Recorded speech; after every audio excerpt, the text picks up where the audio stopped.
Բայց հարգելի զանգվածային լրատվության միջոցների ներկայացուցիչներ,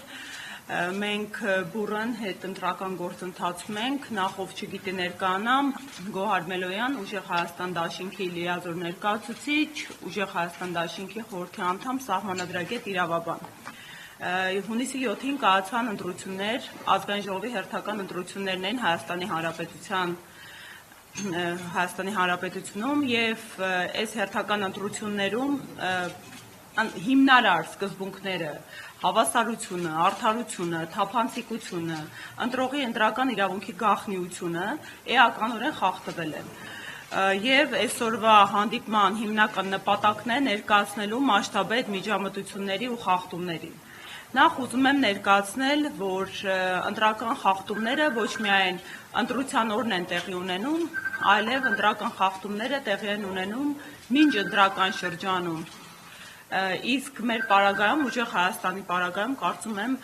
որևէ մեկի համար գաղտնիք չէ, թե ինչ ծավալի ու բնույթի խախտումներ են տեղի ունեցել, բայց այնուամենայնիվ անկախ միջամտություններից, վարչական ռեսուրսի շահարկումից, իրավապահ մարմինների կողմից մի շարք գործողություններից մենք փորձում ենք նախընտրական տրամաբանության մեջ մնալ եւ չներկայացնել ու չկենտրոնանալ այդ շահարկումները եւ այն մեծածավալ միջամտությունները, ձերբակալությունները, ապօրինի, քաղաքական հետապնդումները, որ մեր իմ գործընկերներից, մեր համակիրների նկատմամբ տեղի են ունենում։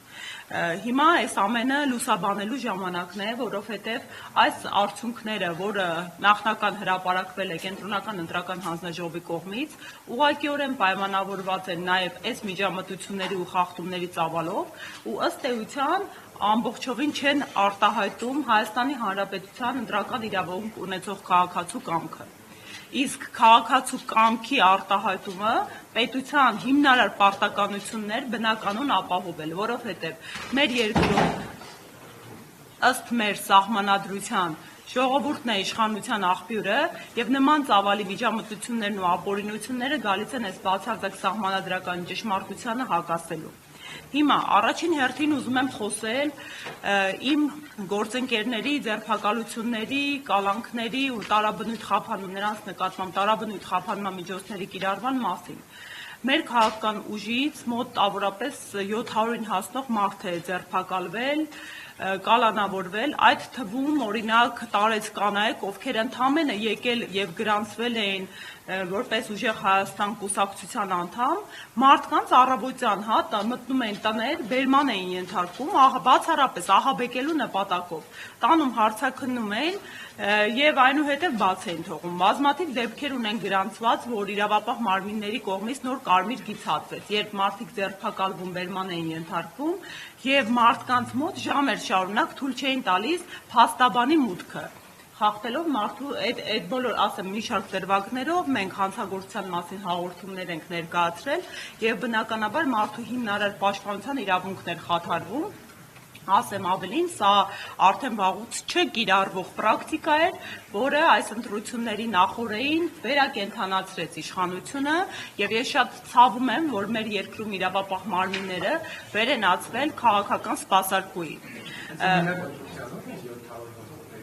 Ոչ, մինչ ընտրական շրջանում կոնկրետ մեր քաղաքական ուժի մասին է խոսքը։ Այսինքն պարբերաբար, տեսեք, կան իրավական գործընթացներ, նորմալ իրավական, ժողովրդավար երկրում։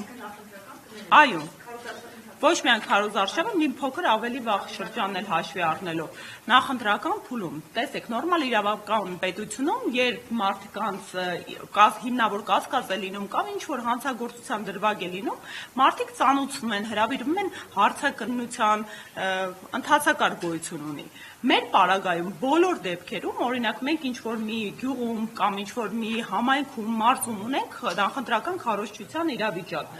Եթե այն հաջող էր անցնում եւ բազմամարդ, անմիջապես նախորդ օրը մեր գրասենյակը հարձակման էր ենթարկվում։ Այո, հարձակման, որովհետեւ մեծածավալ իրավապահները էին խուժում, մարդկանց ձերբակալում էին, բնակարաններում խուզարկություններ էին տեղի ունենում, ինչ նպատակ սա ուներ, բացառապես հատկապես գյուղական համայնքներում վախի մթնոլորտ ձևավորելու։ Մենք բոլորս շատ լավ գիտակցում ենք, ինչ երկրում ենք ապրում, ինչպես է տեղեկատվությունը շրջանառվում, ու անգամ այս վախի մթնոլորտի պարագայում այնուամենայնիվ մարդիկ ավելի մեծականակ էին դառնում, վրդովում էին եւ փորձում էին դուրք չտալ, բայց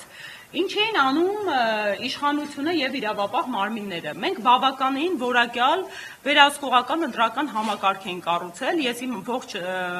կենսագրության, հատկապես 18 թվականից հետո ընտրական իրավունքի պրակտիկան, իսկ պրակտիկաս բավականին հարուստ է, որովհետև ղեկավարել եմ դիտորդական առաքելություններ, եղել եմ ԵԱԿ-ի կողմից սերտիֆիկացված միջազգային դիտորդ եւ